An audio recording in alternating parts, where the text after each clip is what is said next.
Welcome back to another episode of Table 500, in which your terrible deck ideas, tech choices, ratios, misplays, etc. are roasted in a very negative and mean, horrible manner for everyone to laugh at you for. So, please look away now if you are easily upset.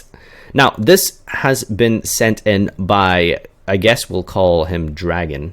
Ooh, edgy.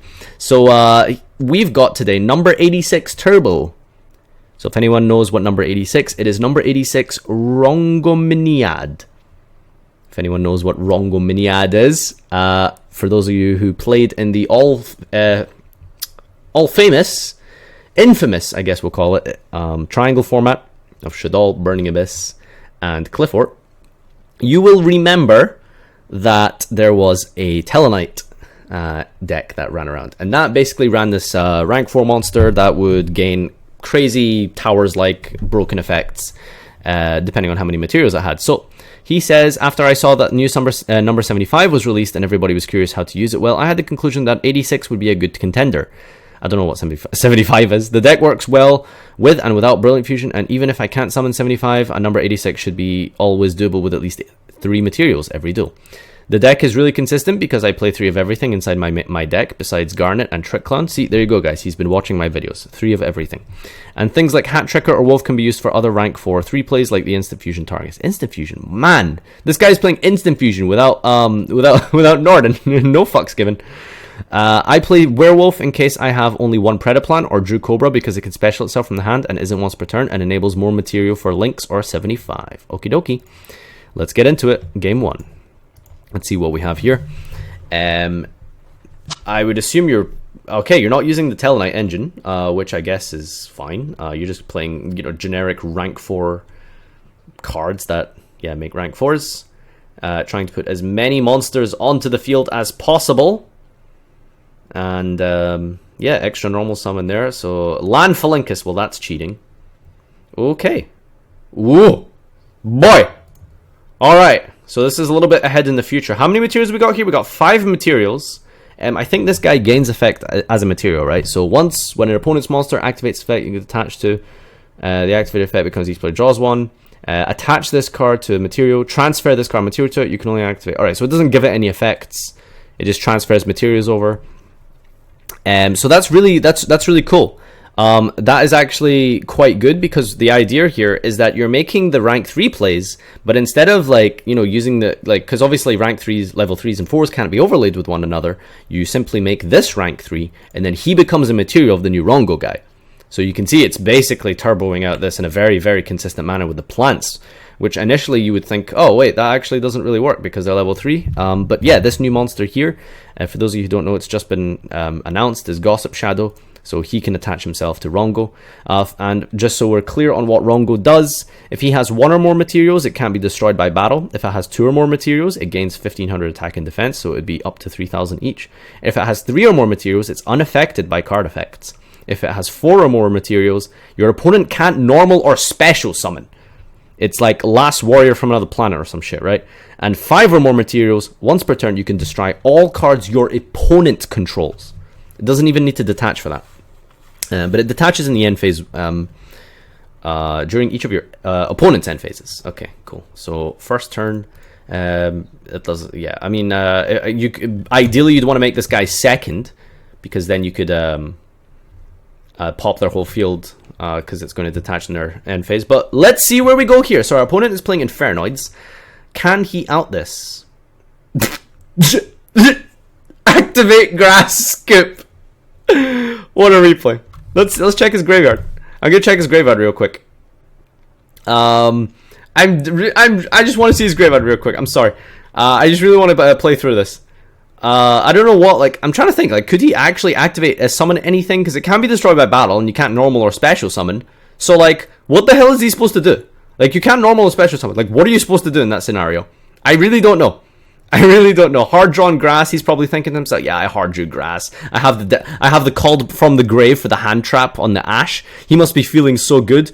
And he just it doesn't fucking matter. Okay. Oh, I exited the replay. I was supposed to check his graveyard. Who cares? Anyway, it doesn't matter. The point is he can't normal special. All right, let's see. He's playing against Infernoid Lair this time. 40 cards. Patrulia Pass. Nice deck. I'm pretty sure this guy normal summoned would have been like better.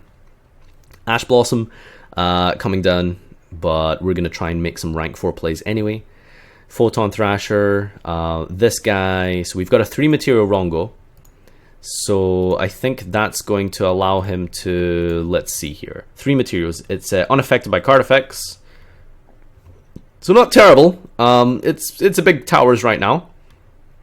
I don't think he's really able to buff it up anymore. It's going to slowly deplete now, but it's it's when it's backed up by Raiden Mill Wolf, you know it's really good. So what's he going to go for here? Land Phalanx, attack over that boy for 33. And you calculated game, my friend. You knew what you had to do for your win con there. Very good technical play. Moving on to the next replay, we've got Spellbooks with Silent Magician, boys. Silent Magician. I feel this guy is, I think this guy is fairly new. So I think it, like, when it dies, it floats into one of the like broken Silent Magicians, the ones that nobody plays because they're like impossible to summon. But I think he ignores the summoning condition. So yeah, ignoring its summoning condition. So he's pretty cool. Reasoning is going to get negated. I think what he negates 1 spell card per turn. Yeah, once per turn he negates a spell.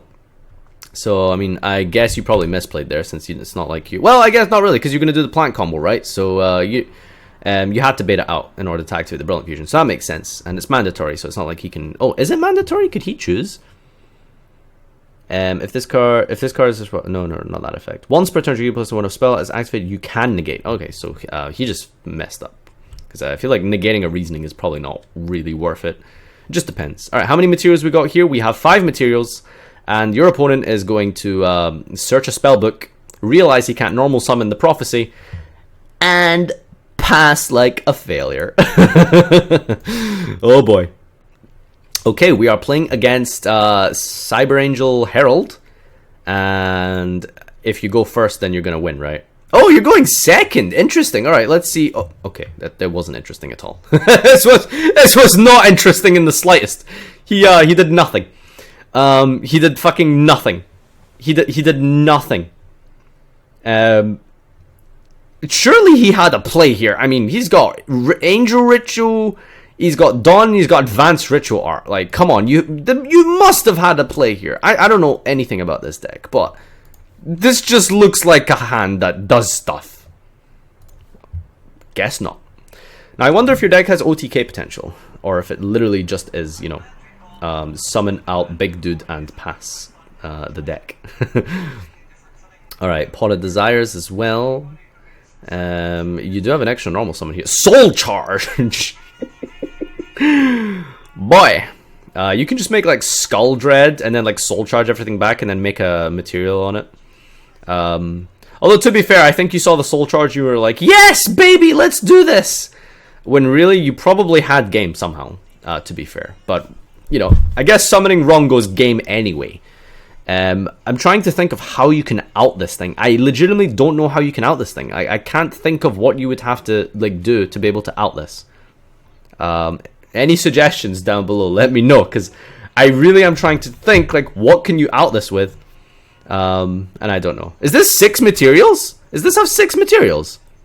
I can't check right now because the replay ended. But chat's telling me there's 6. I don't know how that would be possible, but whatever, let's see. Oh, that's all the replays then. Okay, let's get into the deck profile. So we're playing the 1 Garnet, 3 Thrasher, Raiden, Trick, Goblin, Tricker. Yeah, basically 3 of everything. Yep. Very good. Perfect. I mean, I wouldn't change this for anything. I mean, really, what would you change here? This seems fine. Like... Your win condition is Rongo, right? So, you know, what else are you gonna do, right? You're gonna make Rongo as fast as you can and turbo him out and shit all over your opponent, and they're gonna be wondering what the hell is going on. Why is it when I click on my I don't know, Bujin Yamato, I am clicking on my Bujin Yamato as hard as possible and he's not being summoned? What's going on? Wait, does that Rongo monster have an effect? Does it have an effect? Oh, shit. Okay. Monster Reborn, I guess. Yeah, that could, that works. Raigeki kills it? No, it doesn't. It's unaffected by other card effects. Silly boy. Yeah, that's a good point. You should be playing Monster Reborn for something. The only thing I can think of to cut for Reborn would be... I'd cut a Wolf for Reborn, I think. Or maybe a Thrasher. Probably Wolf. I think Reborn for Wolf. I can't think of anything else.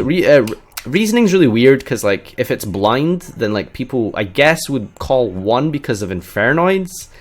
But, like, 4 is really common in general, so it really depends. I don't know. We'll see. It's hard to tell. I mean, if you've been activating this and people haven't, like, getting it right, then that's cool. And a deck like this as well. Actually, I'll mention that in another video. We won't go into what I was about to say there. But yeah, thank you everyone for watching.